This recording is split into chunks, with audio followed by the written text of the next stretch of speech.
Buenas noches, bienvenidos. Estamos esperando un ratito para comenzar, porque bueno, había casi 200 inscriptos. Sabemos que muchas veces miran después por el YouTube, las charlas, los conversatorios, pero si les parece, esperamos 2 minutitos, 3 más y comenzamos. Si quieren ir saludando por el chat, también pueden hacerlo. Ok, gracias María Eugenia.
Si te parece, Padre Guillermo, yo voy comenzando a contarles a todos los participantes, a presentarte para que puedan saber quién sos, pero primero les vamos a decir a todos que este conversatorio sobre San John Henry Newman, que nos está acompañando el Padre Guillermo Rosolino, es una iniciativa del ISCA, de la Conferencia Episcopal Argentina. También saludamos al Padre Alejandro Budguste, que es miembro del Consejo Directivo, y también al rector, el Padre Pablo Ardiles, que no pudo estar hoy presente porque está en Brasil, por el CELAM, y también a Laura de Isla, que es la otra persona que es el miembro del Consejo Directivo y que, bueno, hoy tampoco podía venir por otras obligaciones pastorales. Pero bueno, vamos a comenzar presentando a nuestro expositor, que es el Padre Guillermo Rosolino, es docente e investigador en la Universidad Católica de Córdoba, licenciado en Teología por Roma, doctor en Teología por Nápoli, sacerdote de la Arquidiócesis de Córdoba. Es docente titular de Antropología Cristiana en la Facultad de Ciencia Política y Relaciones Internacionales y también de Psicología de la Religión en la Facultad de Ciencias de la Salud de la Universidad Católica de Córdoba. Es docente y coordinador de la Maestría en Teología de la Universidad Católica de Córdoba y publicó como autor La Teología como Historia, aportes recientes a la relación entre teología e historia en 2004 y como editor Teologías en Diálogo, Urgencia y Exigencia de un Cambio Epocal en 2007. Creencias religiosas en la era digital, Panorama Sociocultural y Propuesta Teológico-Pastoral en Córdoba 2025. Ha publicado más de 30 artículos en revistas y partes de actas de encuentros académicos. Que muchas gracias, Padre Guillermo, por acompañarnos. Es un honor para nosotros tenerte en el ISCA. Y bueno, comenzamos a escucharte. Bien, muchas gracias María Eugenia.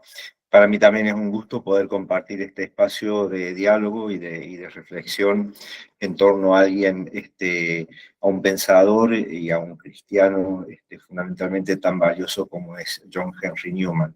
En primer lugar, les quiero contar que conocí el pensamiento de Newman a propósito de mis clases de teología fundamental, en donde era considerado relevante en su análisis del acto de fe en particular, pero no había tenido la oportunidad de profundizar estrictamente en su pensamiento. El padre Pablo Ardiles me pidió esta conferencia en parte porque no encontraba otro expositor. Los expositores que en Argentina conocen mejor a Newman no podían. Así que les soy sincero, mi encuentro con el pensamiento de Newman más importante es para la preparación de este momento, ¿no? Por lo tanto, más allá de la cuestión que pueda presentarles, ciertamente quedan muchas interrogantes y cuestiones sin considerar.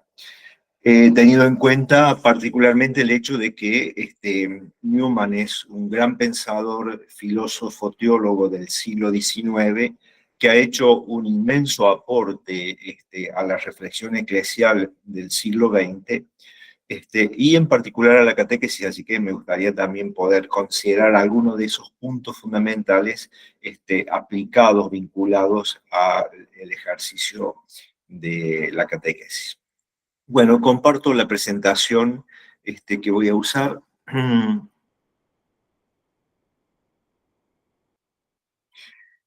Solamente les pido que me confirmen que pueden verla. La vemos, padre. Bien, bueno, la conferencia esta también tiene que ver con el hecho de que Newman va a ser reconocido, valorado como doctor de la Iglesia este 1 de noviembre, ¿no? Como ustedes ven, su vida se desarrolla de inicio hacia fines del siglo XIX en Gran Bretaña, y la particularidad de Newman es que originalmente es de confesión anglicana, incluso ordenado sacerdote anglicano, y en un proceso muy personal, pero no solitario, llega a la conclusión, y más aún a la convicción, de que la tradición católica es la que mejor refleja auténticamente el Evangelio y la tradición apostólica. A partir de allí se da su conversión al catolicismo y sigue desarrollando una actividad intensa, particularmente con algunos escritos que constituyen su aporte fundamental. Bien, el motivo por el que se le confiere en esta ocasión el título de doctor de la Iglesia es dentro de su larga trayectoria, ¿no? Fue nombrado cardenal por el Papa León XIII en 1879, beatificado por Benedicto en 2010 y canonizado por Francisco en 2019, y este 1 de noviembre próximo reconocido como doctor de la Iglesia. Alguien es reconocido como doctor de la Iglesia, y no todos lo son, no basta ser teólogo, sino que hay que hacer un aporte significativo, además de la santidad de vida. Entonces, ¿cuáles son los motivos académicos? Newman es reconocido por su influencia en el catolicismo, en el cristianismo del siglo XIX, a través de sus escritos, que abarcan en particular dos temas, no son los únicos: la formación de la conciencia moral, y el desarrollo de la doctrina. Dicho de otro modo, digamos, la evolución en la comprensión de la doctrina. Alguien es considerado doctor entonces porque es un maestro para todos los tiempos, trasciende su generación. El título se otorga a santos reconocidos como eminentes maestros de la fe para los fieles de todos los tiempos, un papel que Newman ejemplificó en su obra intelectual.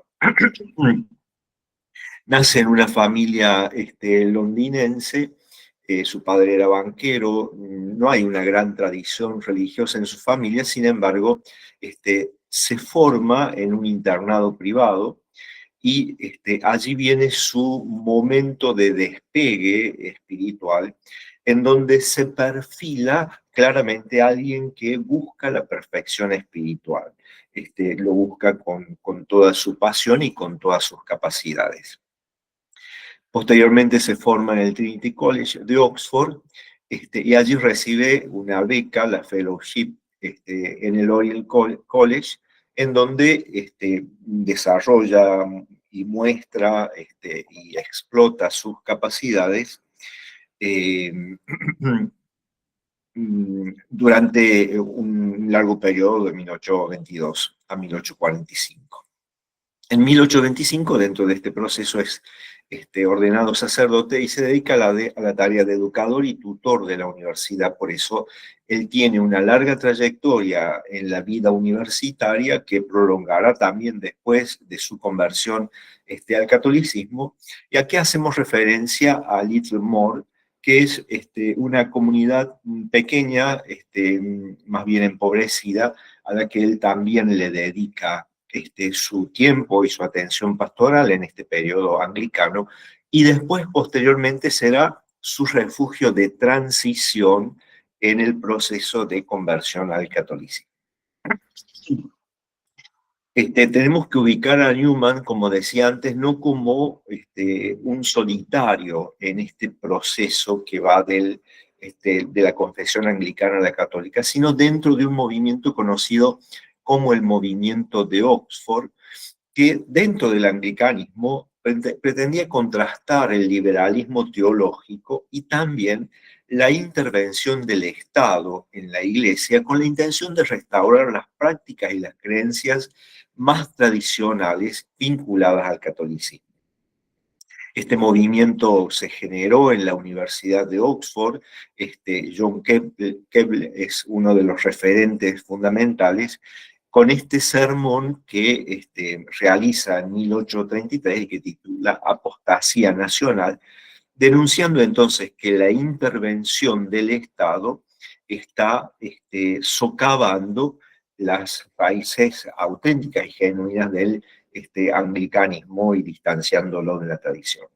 El movimiento pretende trazar lo que se denomina una vía media, un camino intermedio, entre los peligros que este movimiento ve en el catolicismo, obviamente contemporáneo, y el protestantismo. Dicho de otro modo, es un esfuerzo intelectual de este grupo de pensadores que implica recuperar elementos vitales de la tradición cristiana anterior a la Reforma.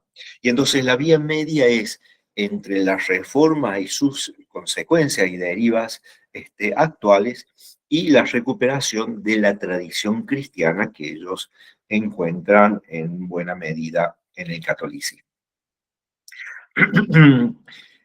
El intento de establecer la vía media fue en efecto una defensa rigurosa de la autoridad divina del anglicanismo y de la vinculación a la tradición contra la creciente invasión del Estado secular.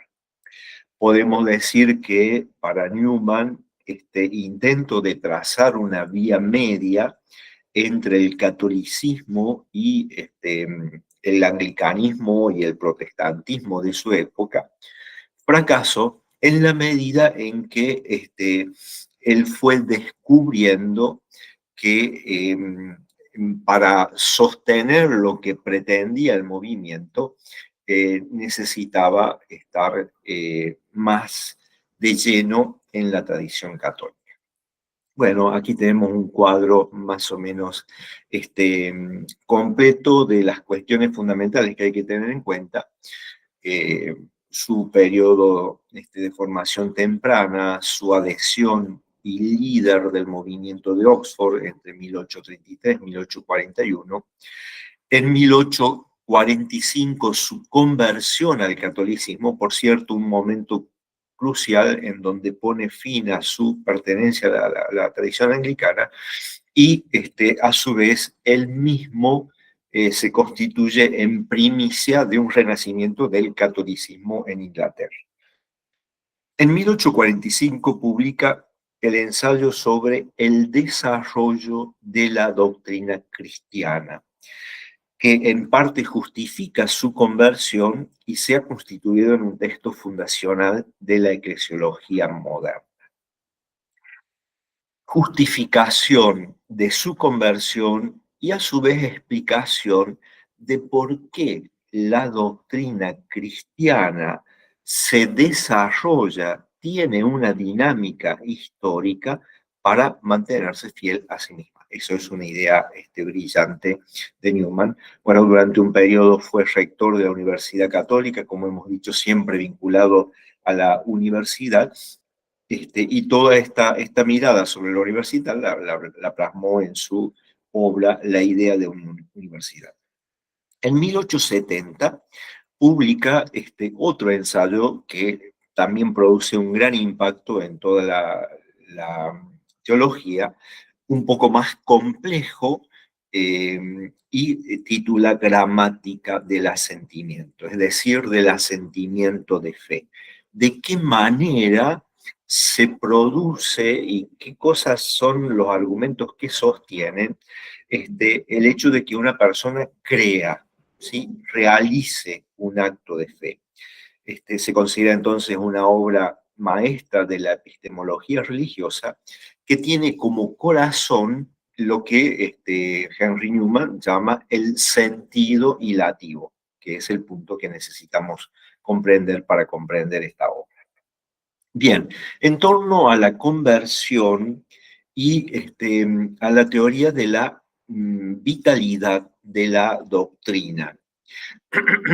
Como habíamos dicho, su crisis en relación al movimiento de Oxford y a la pretendida vía media, lo hace caer, llegar a la convicción de que es inevitable la adhesión a la fe romana para vivir plenamente la fe cristiana.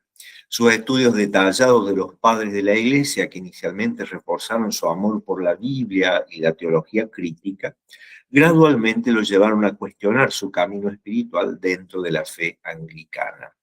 Por eso la conclusión a la que llega es que la realización espiritual se encuentra únicamente dentro de la Iglesia Católica Romana.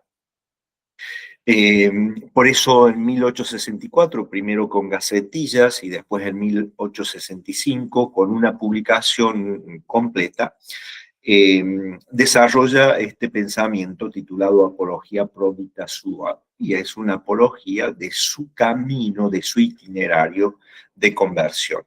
En él hace una confesión muy fuerte, muy contundente, analizando la tradición y las problemáticas eclesiales de los primeros siglos. Él considera que la tradición anglicana está muy cercana, sino en la línea del monofisismo de Eutiques antiguo, ¿no? Por eso dice, en contraste los protestantes reflejaban a los eutiquianos. Dramáticamente declara Newman en esta apología, vi mi rostro en ese espejo y yo era un monofisita, ¿no? Es decir, estaba en una tradición herética dentro de la tradición cristiana.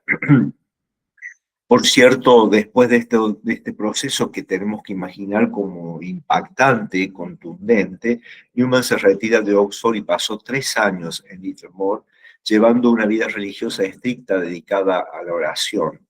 Y fue recibido en la Iglesia Católica Romana el 9 de octubre de 1845. Para la Iglesia anglicana y para la Iglesia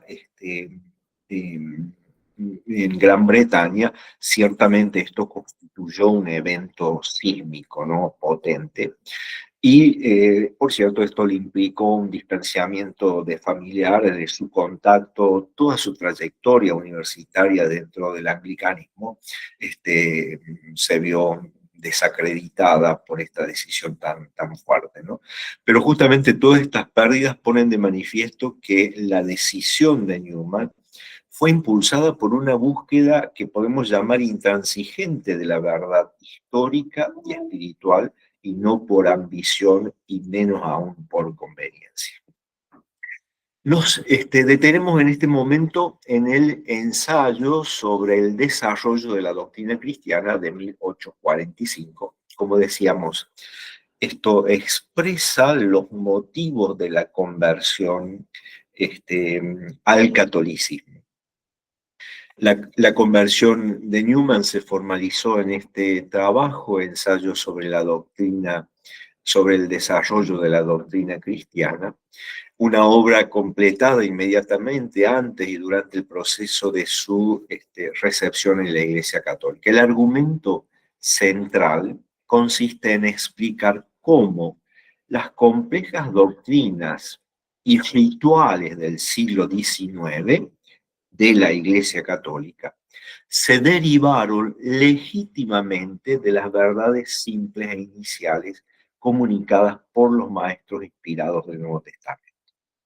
Dicho de otro modo, para Newman, la fidelidad y la legitimidad de la fe cristiana del siglo XIX no está en una repetición idéntica del cristianismo del primer siglo, ni del segundo, ni del tercero, sino en la conciencia de que la fidelidad implica un desarrollo, un dinamismo histórico que le es natural. Por eso argumenta que el tiempo, la historia, los procesos, son una necesidad inherente para la plena comprensión y perfección de las grandes ideas. Dicho de otra manera, la revelación y la tradición tienen una riqueza, una hondura, una profundidad que son imposibles de asumir plenamente en su momento histórico. Y solo un proceso histórico largo permite que mentes humanas no inspiradas, con medios y límites humanos, puedan profundizar y comprender, elucidar plenamente lo contenido en la riqueza inagotable de la revelación y de la tradición. Por cierto, una idea contundente, ¿no? El desarrollo doctrinal, la evolución doctrinal, el dinamismo histórico en la comprensión, en la aceptación de las doctrinas. Pensemos en los dogmas recientes sobre la Inmaculada Concepción, la Asunción, son para Newman un crecimiento saludable de la tradición apostólica, de la revelación y de la tradición apostólica. Y utiliza una analogía, bueno, su carácter docente y su contacto permanente con la vida académica le llevan a tener argumentos tan sólidos como imágenes muy inspiradoras, ¿no?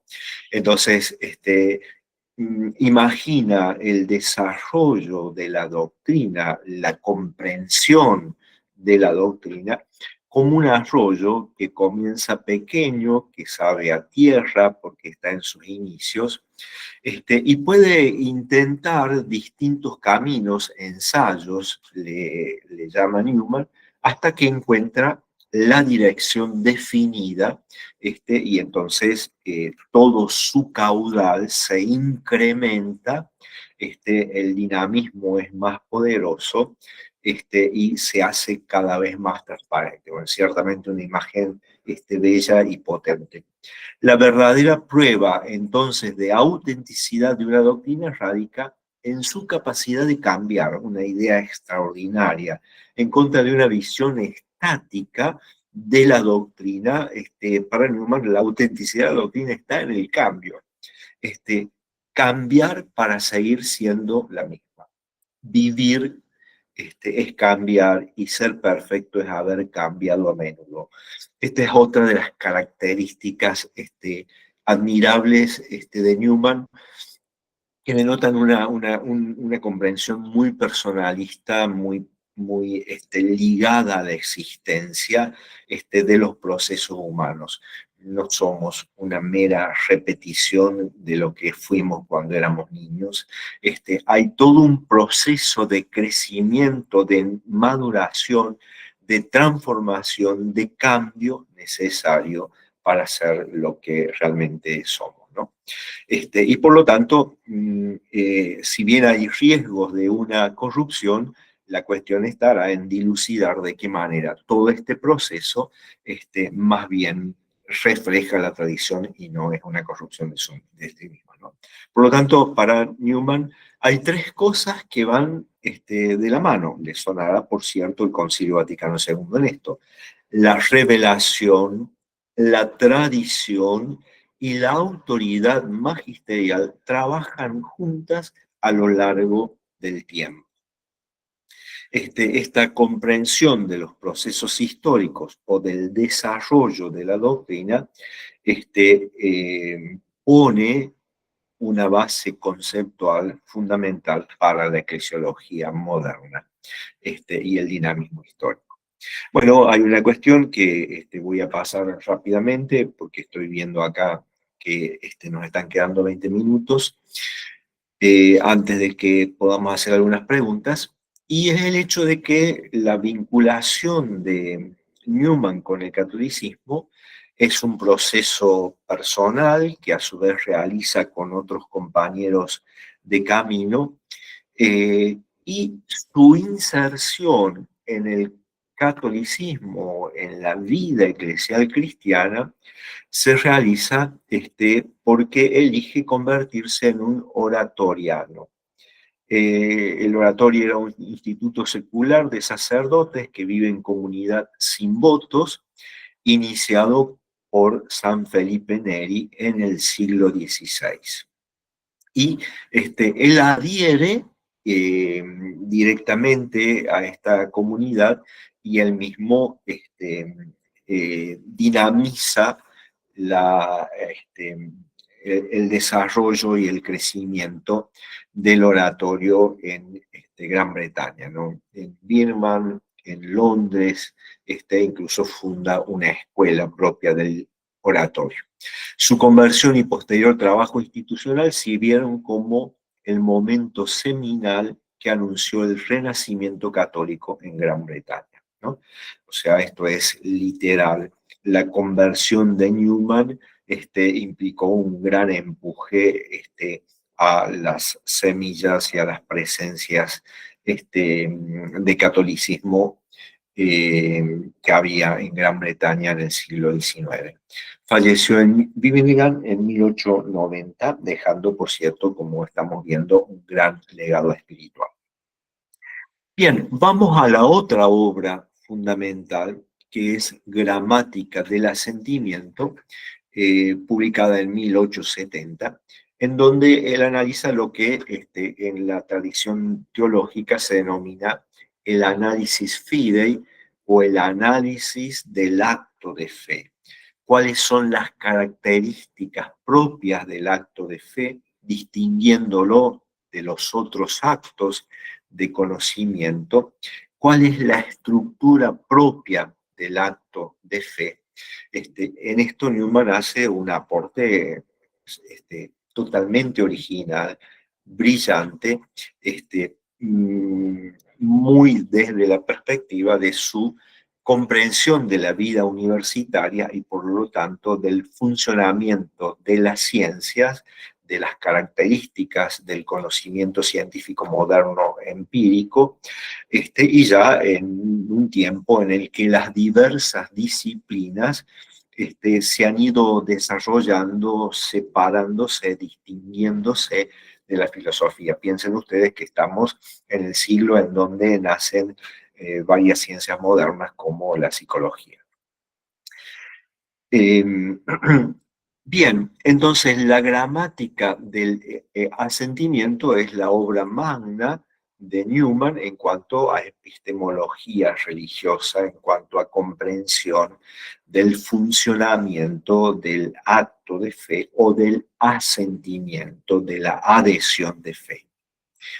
En esta obra desarrolla una rigurosa argumentación teórica y una reflexión profundamente personal, en donde recoge su propio proceso y camino, ofreciendo un análisis descriptivo astuto de cómo la mente humana logra la certidumbre al abordar la realidad.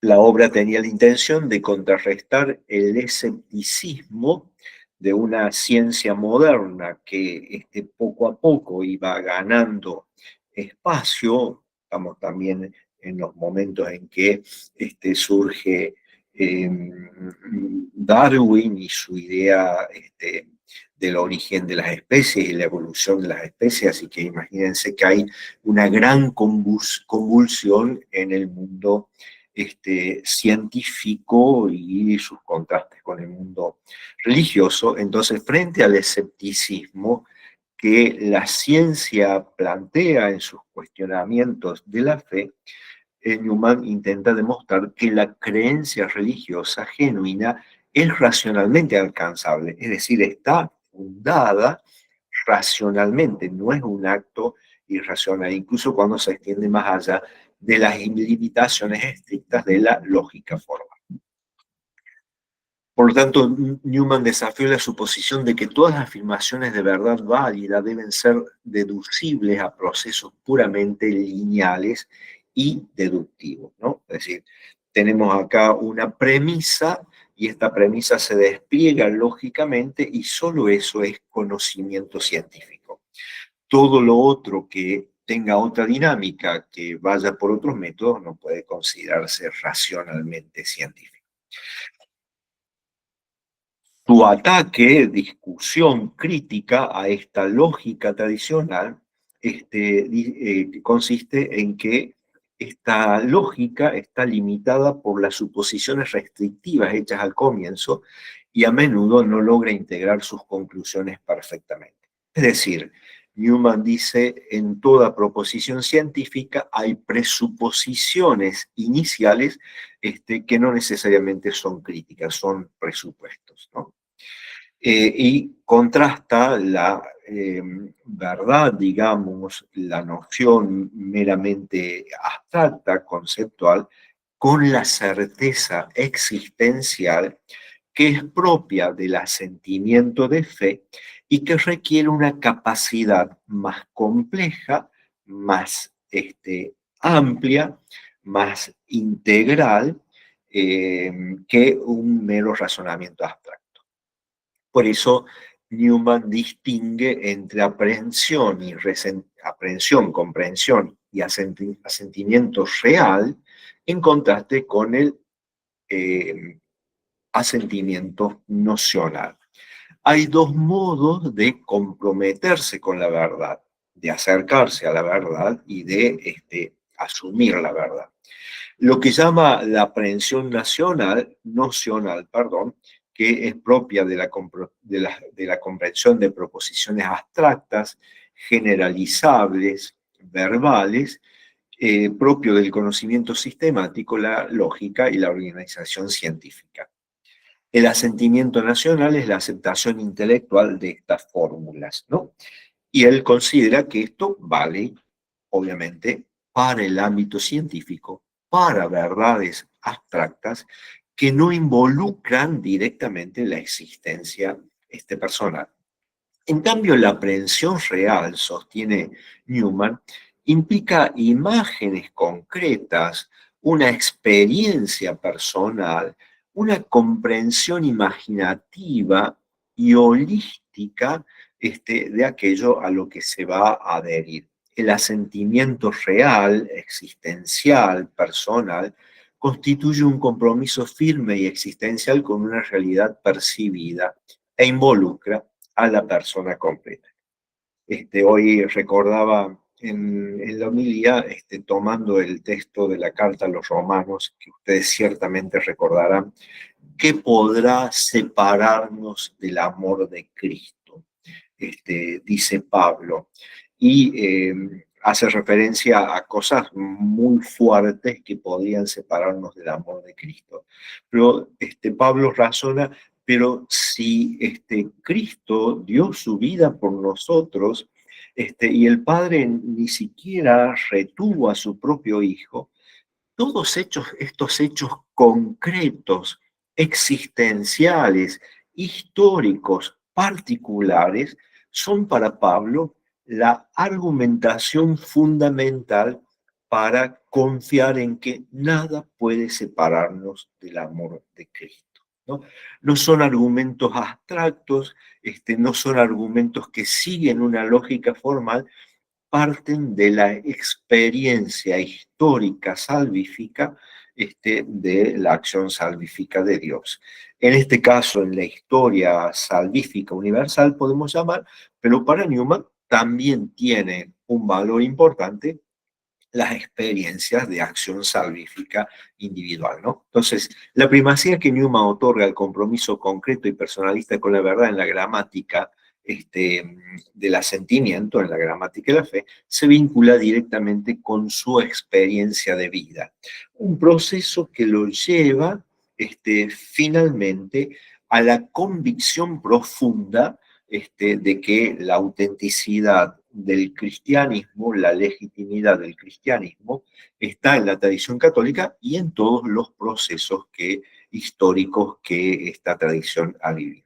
Bueno, esto es, ustedes van a tener después esta presentación, es como una esquematización de estos dos modos de asentimiento.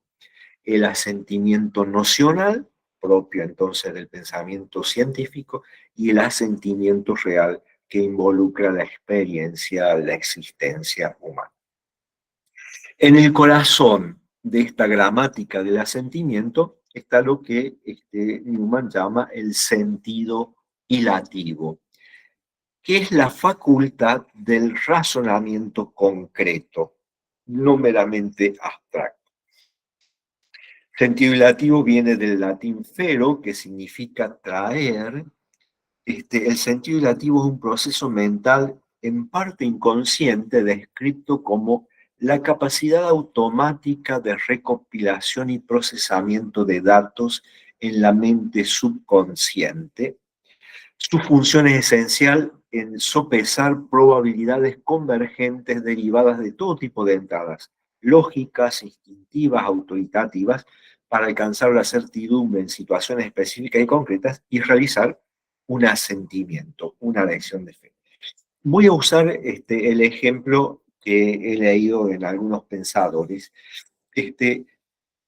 Newman entiende el sentido hilativo como la capacidad de percibir distintos indicios, cosa que hace la mente de un detective para desentrañar un crimen, ver distintos indicios que pueden parecer aislados, desvinculados, y encontrar de qué manera todos esos indicios van constituyendo y mostrando una realidad, una verdad que sale a luz al modo de la experiencia de una eureka, ¿no?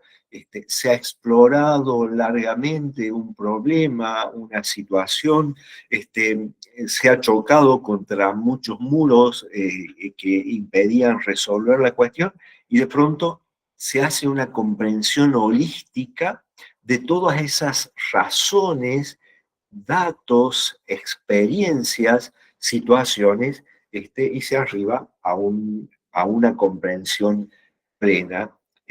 Bueno, esto es el sentido hilativo, ¿no? Percepción de indicios, conexión entre ellos, percepción definitiva de esta es la verdad y a ella hay que adherir, ¿no? Es la mente la que razona y la que controla sus propios razonamientos, no ningún aparato técnico de palabras y proposiciones. Este poder de juzgar y concluir, cuando está en su perfección, se llama el sentido hilativo. Otra expresión de Newman para mí no fue la lógica, entonces lo que me llevó adelante, lo que me hizo caminar, es el ser concreto el que razona, yo como persona. Pasan una cantidad de años y encuentro mi mente en un lugar nuevo, cómo el hombre completo se mueve. Esto es valioso para el itinerario catequístico, para la personalización del itinerario catequístico, para la comprensión de los diferentes itinerarios que tenemos en nuestros niños, adolescentes, jóvenes y en personas adultas, ¿no? Puede pasar mucho tiempo la persona buscando indicios, podemos nosotros desde fuera querer convencerla con argumentos determinados, pero la clave está en ese proceso tan particular y tan personal que cada uno vive. Newman, como es una persona lúcida, también comprende que este modo de enfocar el asentimiento de la fe, distinguiéndolo del asentimiento nocional, implica ciertos riesgos de subjetividad, ¿no? Por eso introdujo una síntesis crítica de ética y lógica, diciendo que, bueno, a este camino asertivo de fe se llega cuando hay un contexto moral de búsqueda de santidad, de obediencia, del sentido del deber, que hacen legítimo este proceso, ¿no? Bueno, a mí teológicamente me hace pensar a la idea de Lonergan sobre la necesaria conversión espiritual para alcanzar la verdad. Bueno, vamos a dejarlo de la idea de universidad porque nos están quedando menos minutos, y me gustaría ir a lo que parecen ser los aportes teológicos de Newman para la catequesis. En primer lugar, diríamos que está el planteo claro que Newman tiene de la primacía de la conciencia en todo proceso de fe. Newman plantea de manera decisiva y contundente que la conciencia es la voz de Dios en el interior. Es el vicario de Cristo para cada persona, el oráculo de Dios dentro del alma, la voz que da testimonio de la ley divina. Esta priorización, esta acentuación de la conciencia personal hace comprender mejor, mucho más decididamente, la importancia de los procesos interiores, ¿no? Entonces, por ejemplo, en relación a la catequesis de primera comunión, la importancia de una formación moral básica, la importancia de una comprensión más rica del sacramento de la reconciliación. Enseñar que la conciencia es el lugar donde Jesús nos habla y por lo tanto el pecado no es solo romper la regla de los mandamientos, sino sobre todo fundamentalmente ignorar esta voz interior. Esto no significa que no se le dé importancia a los mandamientos, pero formar la conciencia personal significa llamar la atención del niño sobre la importancia y el valor de este oráculo de Dios, de esta voz interior que es nuestra conciencia. En el caso de la confirmación, ayudar a crear la conciencia de que al recibir el Espíritu Santo, el joven se compromete a ser testigo y por lo tanto el catequista debe enfatizar que el Espíritu actúa como guía y fortaleza de esa conciencia. Que la fe adulta consiste en ser cada vez más fiel a esa conciencia, aún en los momentos en que esto se constituye en una dificultad en contraste con el ambiente, la realidad exterior. En cuanto al concepto del desarrollo de la doctrina, en primer lugar, enfocar la comprensión simple de los misterios de la fe, es decir, hacerle ver al niño, al catequizando, que comprender la riqueza y la profundidad de la Eucaristía, del sacramento de la reconciliación, del misterio de la Iglesia, es un proceso que lleva toda la vida, que está en un proceso seminal, en los inicios, que lo lleva a ese río profundo, rico y transparente, que es el camino de la vida y en la comprensión del misterio de fe. Que en la etapa de la confirmación particularmente se está en esa etapa de transición de una fe infantil a una fe adulta.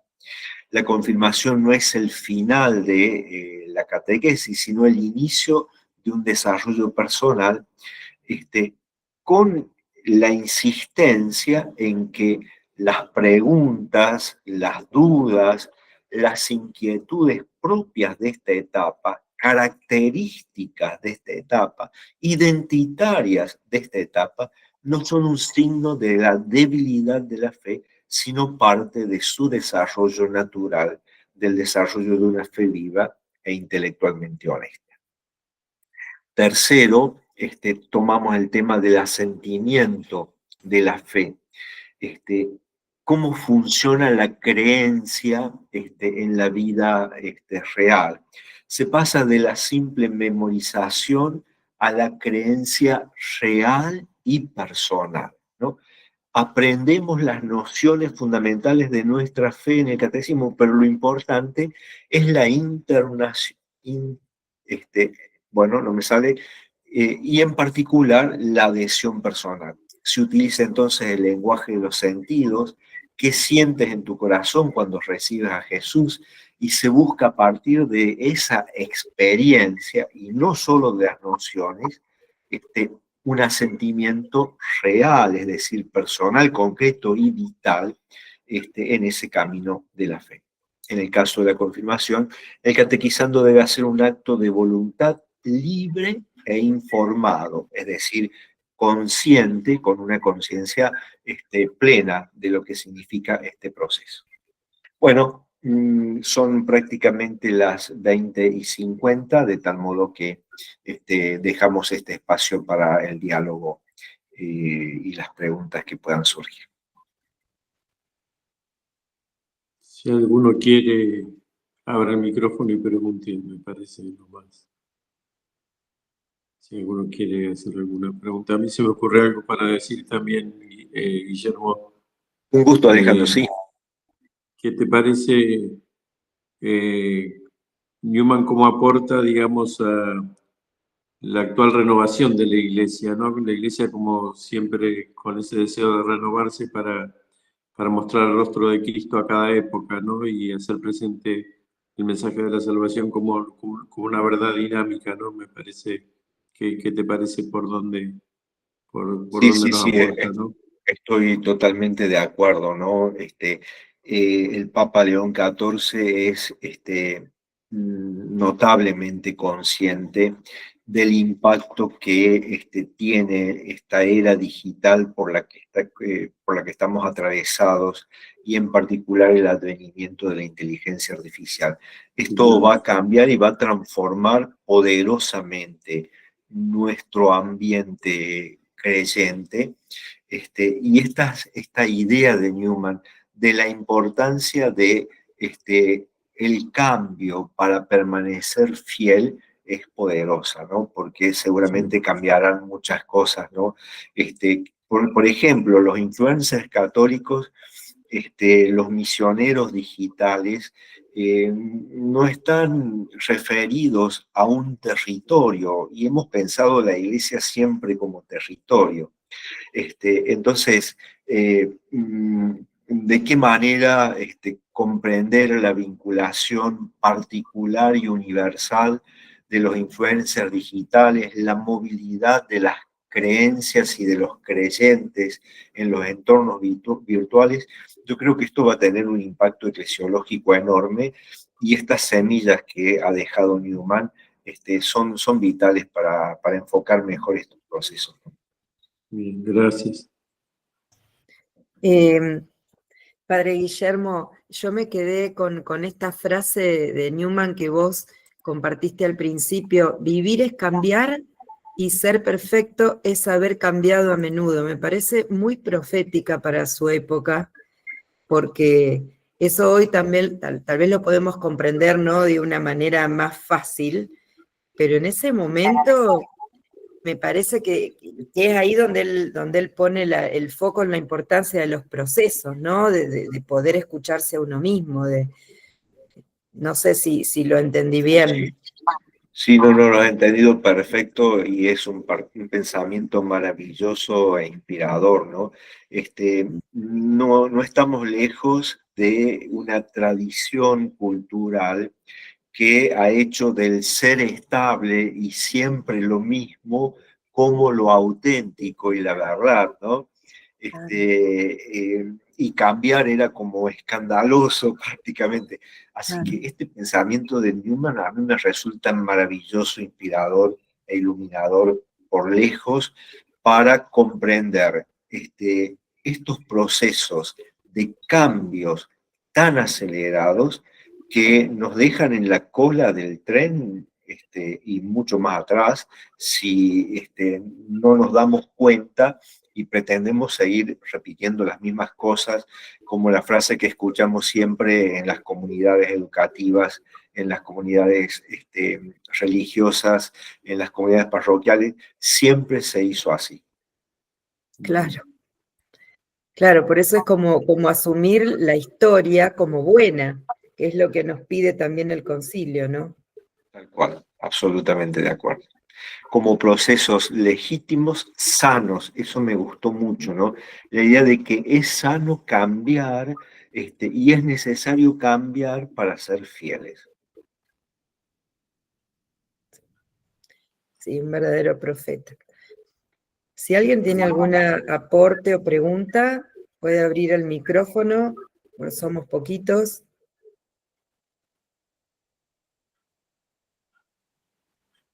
A mí me gustaría también hacer otro aporte cortito sobre esto de los dinamismos interior humanos o, digamos, todo el proceso de internalización de la fe, ¿no? Que la catequética trabaja tanto para ir descubriendo por dónde va también el dinamismo espiritual de cada persona. Me parece que es un pionero en esto, ¿no? Y cómo ves eso, Guillermo, vos, cómo lo percibís en Newman y en la época actual, ¿no? Como si que no se Ciertamente, olvide. sí, te agradezco mucho, Alejandro, que recuperes esa punta de ovillo, ¿no? Porque creo que la catequesis después del Concilio Vaticano II ha hecho un enorme esfuerzo de pasar de aquella memorización de las preguntas del catecismo a los procesos y a la experiencia creciente, ¿no? Ahora, ese proceso de individuación de la experiencia creyente, de internalización de la experiencia creyente, es cada día más importante. Hay un concepto sociológico que a mí me resulta muy potente y es el concepto de la religión vivida. Más allá de las confesiones doctrinales, las personas viven su fe como itinerarios muy personales, muy particulares, a veces trayendo de distintas fuentes, de distintas confesiones de fe, de distintas tradiciones religiosas, elementos que le sirven, le ayudan para plasmar y concretar un itinerario propio, ¿no? No estamos hablando de bautizar aquí cualquier cosa, pero lo que está predominando es esta individuación de las creencias y esta religión vivida que en el itinerario de cada persona se enriquece de distintos elementos. Y lo bueno acá sería que seamos capaces de mostrar toda la riqueza, el abanico inmenso de la tradición cristiana católica y de las tradiciones cristianas, como elementos para apropiarse según las propias sensibilidades, intereses y búsquedas, ¿no? Esto ha sucedido en la iglesia siempre. Hay quien se ha sentido más identificado con un San Francisco de Asís, otro con un San Francisco de Sales, otro con un San Ignacio o con alguno de los padres de la iglesia, etc. Poner más atención en esta personalización de las creencias, me parece que Newman nos da todos los argumentos consistentes para no tener miedo a equivocarnos en ese aspecto. Así es, incluso nosotros desde el ISCA estamos trabajando mucho, te diría en sintonía con toda América Latina, en lo que es el proceso de iniciación a la vida cristiana, de manera de acompañar toda la vida de las personas como un gran proceso, y es recuperar esto que vos decías hace un rato, este sentido holístico de la fe que también propone Newman, ¿no? Que todas las cosas, todas las vivencias de la persona se van integrando y en su encuentro con Jesús se va haciendo propio, ¿no? Y lo va llevando a medida que va en su vida. Por eso qué importante que es la catequesis que acompaña ese proceso y que deja que no se desencauce, ¿no? Que haga a las veces de cauce. Claro, totalmente. Y en ese contexto que me alegra muchísimo que estén trabajando en eso, a ver, no son argumentos lógicos, pero la importancia que tienen las personas en nuestros itinerarios de fe. O sea, más de una vez somos creyentes y nos hemos sostenido por el testimonio de alguien en nuestra vida. Para muchos jóvenes hoy, la abuela en particular o los abuelos son un ancla impresionante, más allá de otros argumentos racionales, ¿no? Y poder llegar con un testimonio fresco, actual, a estos itinerarios y estos caminos de los jóvenes, de los chicos y las chicas, de esta generación tan diversa a nosotros. Yo siempre digo, nosotros somos hijos de Gutenberg, muy atados a una determinada lógica, y ellos son hijos de Steve Jobs, la imagen, el sonido y todo eso es vital para ellos. Así es. Bueno, estamos en tiempo. Vamos Padre cerrando. Ale, ¿vos querés dar alguna agradecerle a Guillermo por tan linda exposición, tan sugestiva también para nosotros catequistas y catequistas, ¿no? Y agradecerte también todo el esfuerzo que has hecho para recoger toda esta riqueza eclesial, ¿no? Bueno, pedir que la intercesión del cardenal Newman para que justamente él como doctor de la Iglesia, como decías vos, con su doctrina sólida, nos siga iluminando, ¿no? Y nos anime a vivir esa pasión por la verdad que tuvo él, ¿no? Y ese compromiso por buscar una verdad que transforme la vida, ¿no? Y que haga realidad la presencia de un rostro de Cristo real para cada tiempo, ¿no? Así que bueno, gracias de corazón, Guillermo, por tu tiempo, por tu sabiduría, que nos ayuda a pensar. Y en el ISCA siempre tenemos estos lugares lindos para hacer presente la reflexión que nos parece muy importante para seguir creciendo y caminando juntos, ¿no? Sinodalmente en este tiempo tan desafiante pero tan hermoso que se nos pone por delante, como vos decías, con tantas cosas nuevas como la inteligencia artificial o este nuevo modo de ser y de vivir, ¿no? La realidad. Muchas gracias también a ustedes, Alejandro, María Eugenia, y al padre Pablo, que sé por qué no puede estar acá, pero bueno, muy agradecido de que haya pensado en que podía hacer algún aporte al itinerario del ISCA.